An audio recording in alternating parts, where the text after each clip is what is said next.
আসসালামু আলাইকুম। আশা করি সবাই ভালো আছেন। গতকালকে আমাদের যে এখানে যে ঝড় হয়েছে, ঝড়ে যে আমার ছাদ বাগানের অবস্থা একবারে তছনছ হয়ে গেছে। আইমান বাবু বহুত টেনশানে, এর গাছপালা সব উপড়ে পড়ে গেছে। এই যে পাশের গাছ থেকে আম ছিঁড়ে পড়ে আসে, এই যে দেখেন সব গাছ উল্টিয়ে উল্টে পড়ে গেছে। মাছাটার কিছুই নেই, আবার ঠিক না করলে হবে না, সবজিও খেতে পাওয়া যাবে না। দেখি কিছুক্ষণ পরে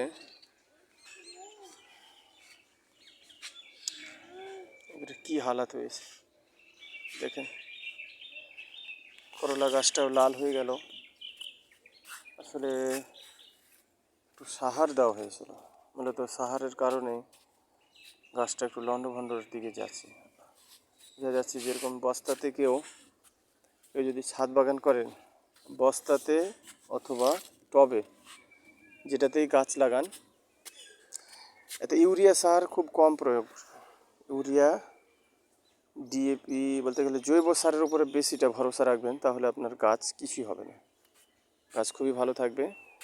আর যদি ইউরিয়া পটাশ এগুলো দেন, তাহলে কিন্তু গাছ আপনার মৃত্যুর ঝুঁকিতে পড়ে যাবে। যেরকম যে আমার এই গাছটা এর আগেও এরকম হয়েছে, আমি এতটা বুঝতে পারি নাই। আমি ভেবেছিলাম যে হয়তো ছোটো বাচ্চারা হয়তো কেউ গাছ লড়িয়ে দিয়েছে, কিন্তু না, আসলে ইউরিয়া গাছের জন্য খুব একটা উপযোগী নয়, বিশেষ করে টবের জন্য। খোলা জায়গাতে হলে সমস্যা নেই, কিন্তু টবে গাছ লাগালে সেখানে ইউরিয়া একবারেই চলবে না।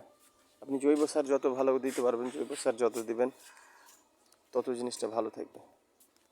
ইউরিয়া আসলে টবের গাছের জন্য একবারে মারাত্মক বিষ। ওখানে তো গেছে, এই যে দেখেন আমার এই পটলের গাছগুলাও মানে জালমাল ছিঁড়ে চলে গেছে। যে ঝড়ের গতিবেগটা খুব খারাপ ছিল না, এই জন্য আপনার সম্পূর্ণ ছিঁড়িমিড়ি চলে গেছে। হ্যাঁ, দিয়ে থাকো। এই যে দেখেন এখানে একটা করলা গাছ লাগাচ্ছিলাম, সেই করলা গাছটাও মরে গেছে। চলি খালি এই ইউরিয়ার পটাশ দিয়েছিলাম। টবে গাছ লাগাইলে সব সময় হলো জৈব সার। জৈব সার মরিচের গাছে যে ঝড়ে ভেঙে পড়ে গেছে, এটা ঝড়ে ভেঙে পড়ে গেছে। করলার গাছটাও মৃত্যুবরণ করলো মনে হইতেছে। এখন যদি ভালো হয় হলো, অনেকগুলো জালি এসেছিল, কিছু করার নেই। আল্লাহ, এই যে এর গাছ, কুমড়া এর গাছ, কিছুদিন আগে আমি দিয়েছিলাম আপনার সারই দিয়েছিলাম, বলতে গেলে জৈব সার। তো জৈব সারের কারণে গাছগুলো অনেক পাতা, অনেক ফলগুলো খুব তাড়াতাড়ি বড় হলো। কিন্তু আমার কি মনে হলো যে একটু রাসায়নিক সার হালকা দিলাম। কিন্তু বস্তাতে যে কোনো জিনিস চাষ করলে একে 100% রাসায়নিক সার মুক্ত রাখবেন। রাসায়নিক সার মুক্ত না রাখলে কিন্তু গাছ আপনার যদি 5 মাস ধরে, 1 বছর ধরেও গাছ করেন, আর যদি রাসায়নিক সার একবার দেন, তাহলে মাত্রা যা আছে মাত্রা ছাড়াও দিলেও, মাত্রা তো আমি দেখলে গাছ তো অল্প একটু, যে হয়তো 30-40 দানা দিয়েছি, কিন্তু ওটুকু বরদাস্ত করে না, সরাসরি এর জড়ে প্রভাব পড়ে। আর এই গাছ মনে করেন যে মানে সরাসরি গাছটা একবার আক্রান্ত হয়েছে। এই জন্য আপনারা সবাই ছাদে বস্তাতে গাছ লাগালে অবশ্যই রাসায়নিক সার মুক্ত রাখবেন, আপনার গাছ সবসময় ভালো থাকবে। তবে হ্যাঁ, স্প্রে করতে পারবেন, আপনার ছত্রাকনাশক স্প্রে, বিষ স্প্রে, এগুলো করলে কোনো সমস্যা নেই।